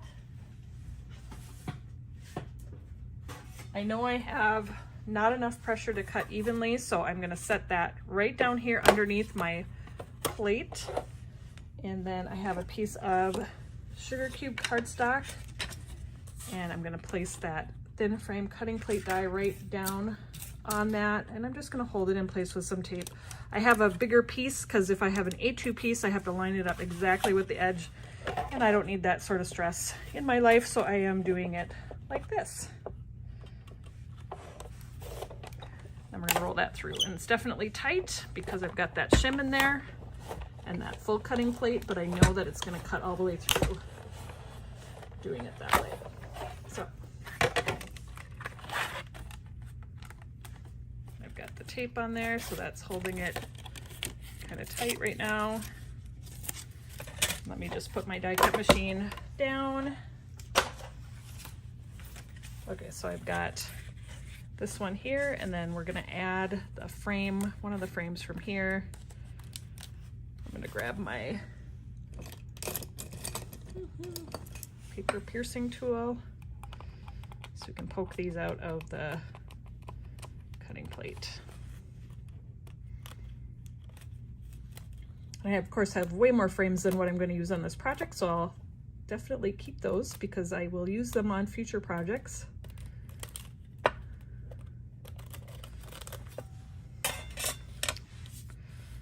Okay, so I want one of the little bit larger frames. Maybe this size. Let's see what this looks like. Like that. I think that will look really nice. And then, like I said, I am going to do sugar cube card bases on these cards. So let me grab a piece of sugar cube cardstock. I am going to do a top fold card. So I'm cutting this at 4 1/4 inches. So it'll be 4 1/4 by 11 inches, and I'll have my 2 card bases like there. And then let me grab my scoreboard.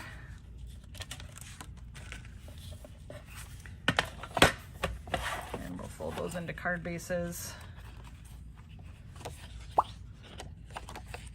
I'm gonna set this and score it at, flip this over, 5 1/2.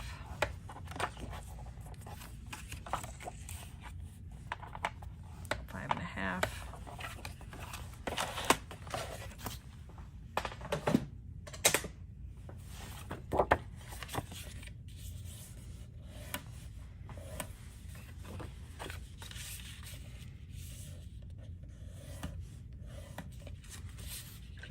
So this one you really won't see the white base underneath, and that's okay. So that'll set like that, and then this one will set like this. So that's feeling pretty good.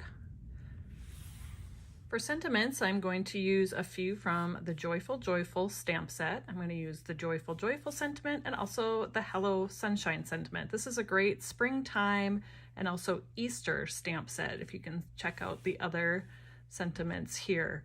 So this font is really fun, and I think it's going to work really well with our project. So I'm going to grab the Joyful Joyful and the Hello Sunshine, and I am going to stamp those onto toffee cardstock with the chocolate truffle ink to kind of go with the colors I have there, and then I'm going to cut them out with the coordinating dies. So I'm going to grab my Misty again.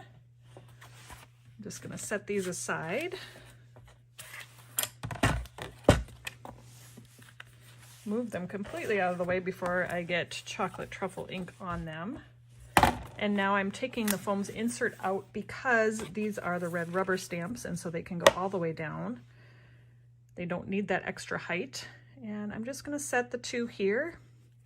They don't have to be perfectly lined up because I'm going to be cutting them out with the dies. So I'll close that lid to pop the stamps up onto the lid, or connect them, stick them, and then chocolate truffle ink.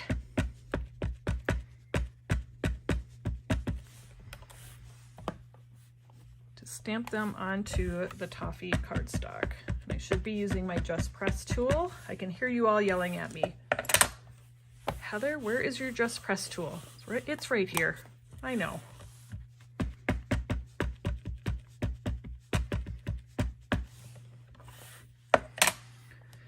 I know, I use my hands though. It's just part of what happens here. And I might just do one more time to get just that extra crispness.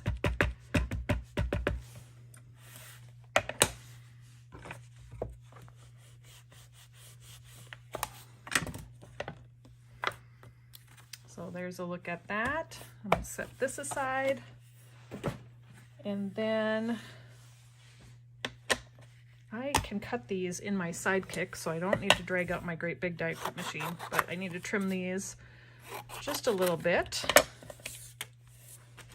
And go ahead and get the dies that coordinate out of the package.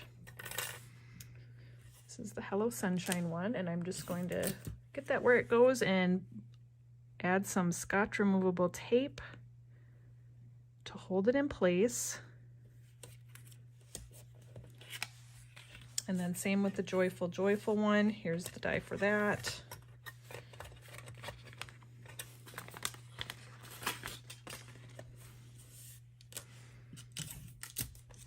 Line that up. And then hold that in place with Scotch removable tape. So I'm going to grab my Sidekick machine.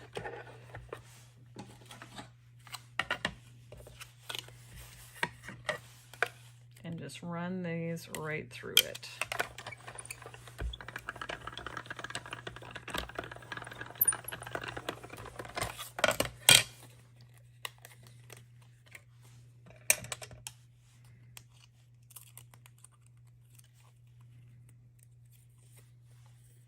Here's the Hello Sunshine.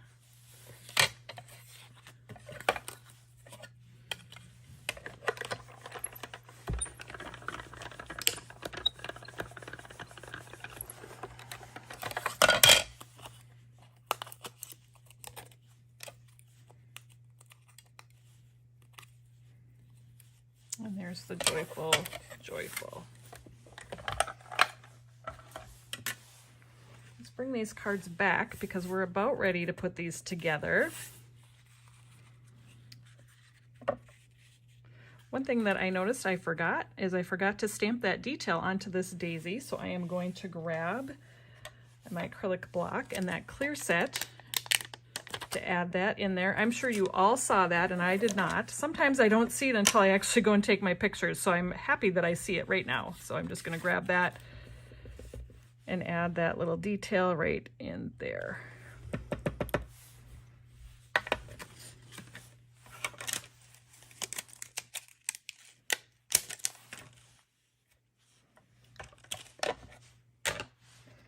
Okay, so let's just take a look at this and see if I like how these sentiments are gonna look. In my head, they look great, but let's see if that's the same for when they're actually on the card.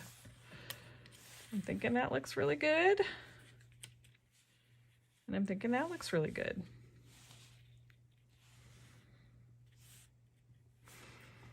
The only thing I'm wondering is if I should do a white die cut of each just to pop them a little bit. I like the chocolate truffle on the toffee, but I feel like they could pop just a little bit more. So I'm going to take the dies and cut them out from sugar cube cardstock just to layer underneath and maybe peek out just a little bit to add that extra pop. And I think it's because I've got the white here and the white here that it seems like that would be something that would work well here. So let's see if I'm right.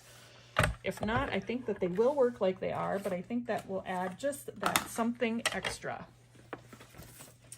So I have this piece of sugar cube cardstock that's left over from my thin frame die cut party that happened.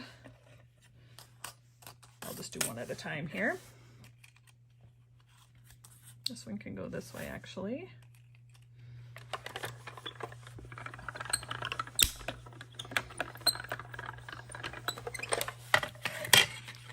A peek at what this looks like with the joyful, joyful card.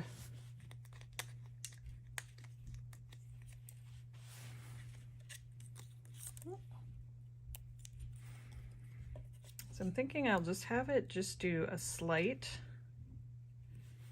peek like that. Nothing too like completely obvious.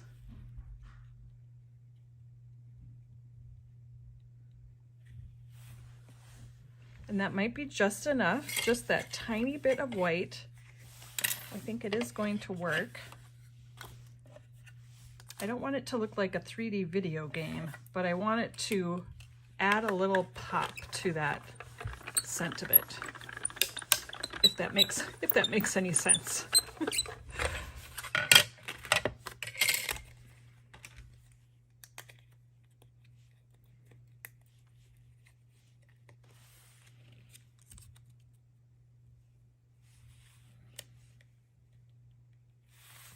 And see how just that little bit of extra white just adds an extra pop.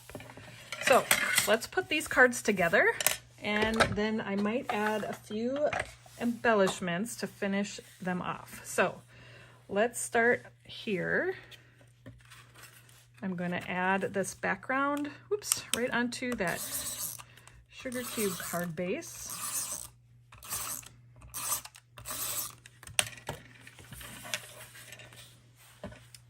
So that stops rolling.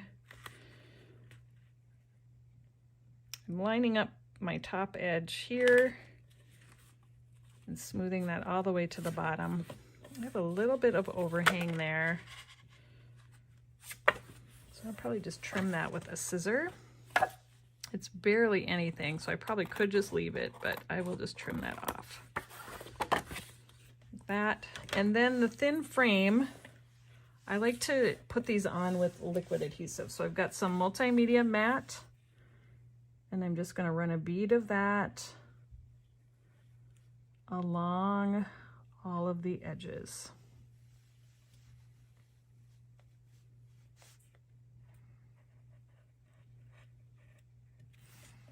Slide this out of the way.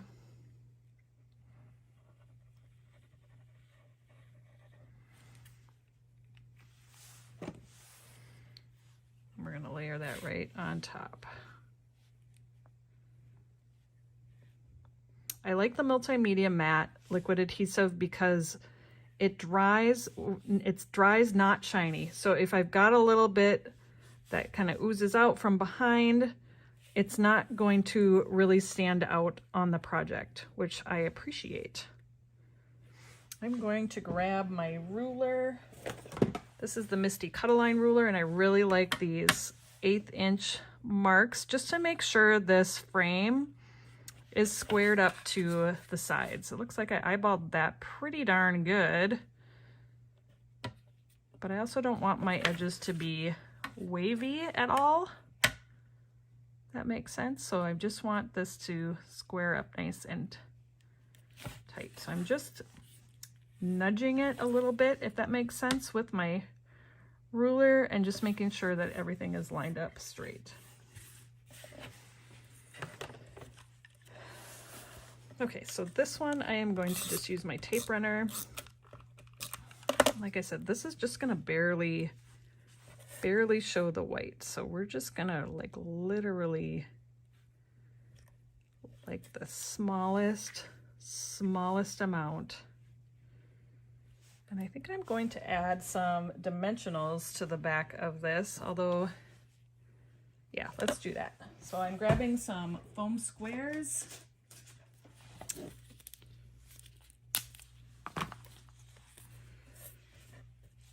And I'm going to grab a pair of scissors to cut these down to use on the back here.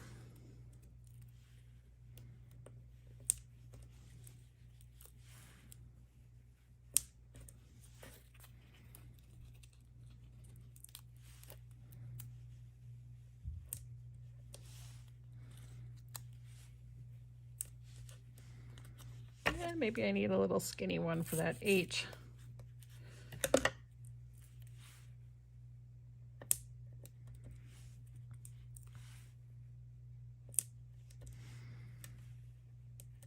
So that's going to sit like right here.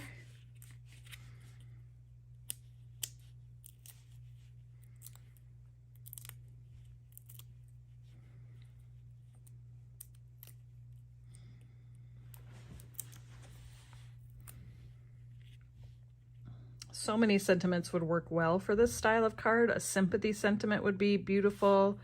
An Easter sentiment or springtime sentiment, thinking of you. Just a note. This design, I think, is really versatile for a lot of different themes. So there's a look at the sentiment on there. Let's put this card together. So this one, I am going to attach this layer directly to the sugar cube card base.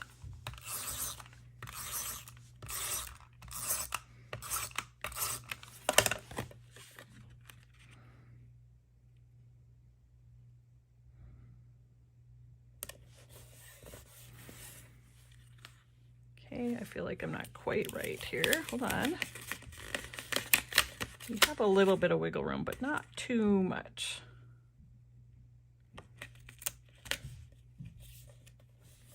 Okay, now this I am going to pop up with foam squares, so that's where my dimension is going to be on this one.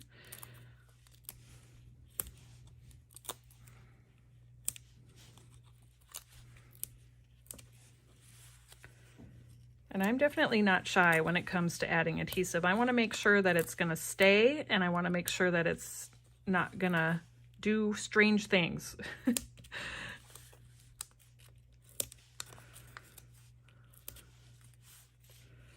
I think that's probably going to be good. That looks really nice, just popping that up just slightly on there.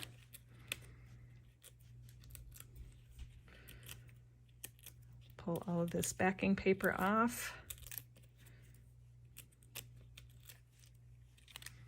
And then I'm lining up that straight edge with the side of that stitched rectangle stacklet die. So making sure I'm kind of up and down, even, and then popping that right on there. Got a little adhesive behind here.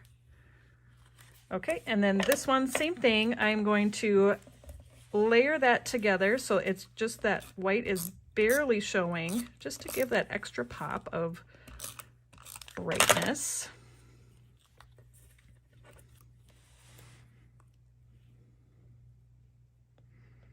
Make sure I'm doing it just like I did the other one. Yeah, so just barely. Then I have to decide, I think right in here feels right. So this is going to overlap a little bit here, and then I'll put some dimensionals behind this part. So this J up here, I'm not going to put a dimensional. I'll probably put a little adhesive there. In fact, maybe I'll do that right now so it reminds me not to put a dimensional there. And then I'm going to cut these so that I can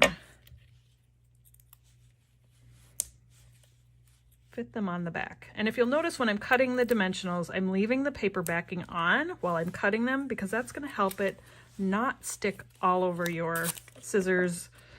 It's going to cut a lot easier.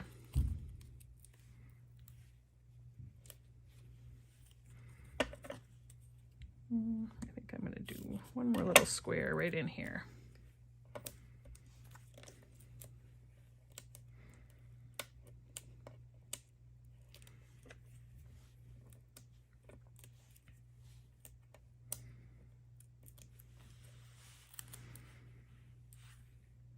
Right, and we're going to, like I said, we're going to tuck that kind of right in here.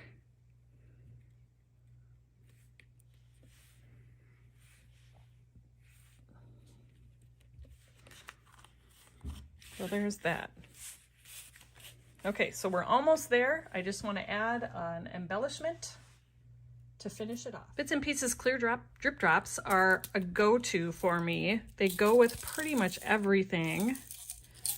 So let's grab a few of these and see how that looks on there. I think I'm going to scatter just a few around the sentiment. Let's see how that looks.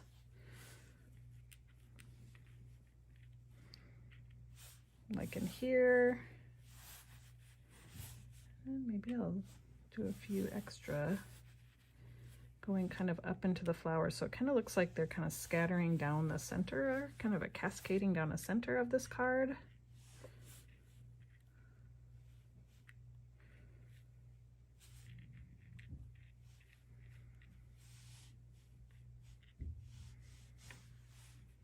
I like how that looks. And then let's take a look at this card and see if I can do something similar here.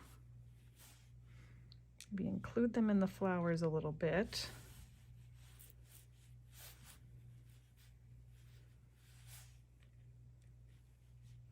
Adding these drip drops just adds a little extra dimension. It adds some shine and not really sparkle, but definitely a really pretty shine through your project.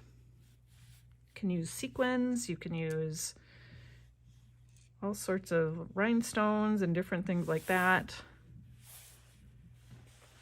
So I'm debating here on this side how I like this. I don't want it to be too much.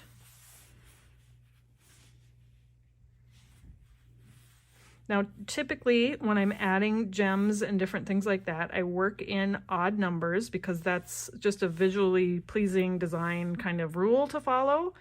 You can always break those rules and do different things, so don't think you have to do it in odd and even or odd numbers. If you look at this card here, I've got 3 up here and 3 down here, so I really actually have 6, but we're working a little bit in symmetry on this card where you've got kind of a line in the middle and a repeating element happening on each side, which is also another kind of design idea that you can create with. So the even number of elements, it's also odd on each side, so this works really well. But for a card like this that's kind of asymmetrical, it's not necessarily going to be the rule we follow. And I'm not so sure that I'm liking the gems all up in the flowers, so I'm going to just maybe put them around the sentiment, and I think that's enough. You don't need to do too much, so I am going to call that good and grab my multimedia mat again to attach my gems to my project. And I am always in here with my fingers making it happen. I have the little pickup sticks and different things like that, and I always tend to go back to doing this.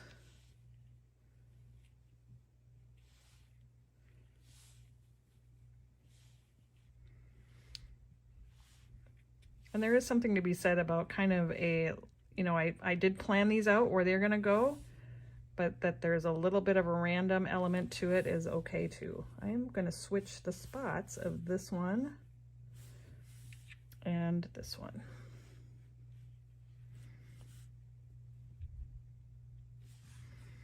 So that is that card, and then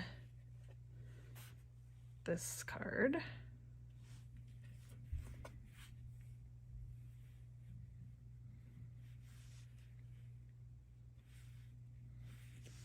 Actually, I have two of the same size here, so I'm going to swap this one out. So hold on, we'll grab another gem out of here. I like to use the three different sizes if I can. So I must have missed that. Is it the end of the world? No, but I'm going to just go back and change it anyway.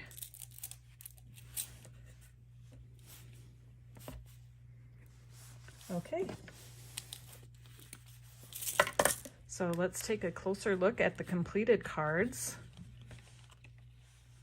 done with the Spring Array stamp, stencil, and clear combo set and the coordinating die. I hope you enjoyed watching me and crafting along with me today as we created these different card ideas using the Spring Array collection. And we can't wait to see what you create with the Spring Array set. So make sure you go on the Fans of Tailored Expressions Facebook page and share your projects with us.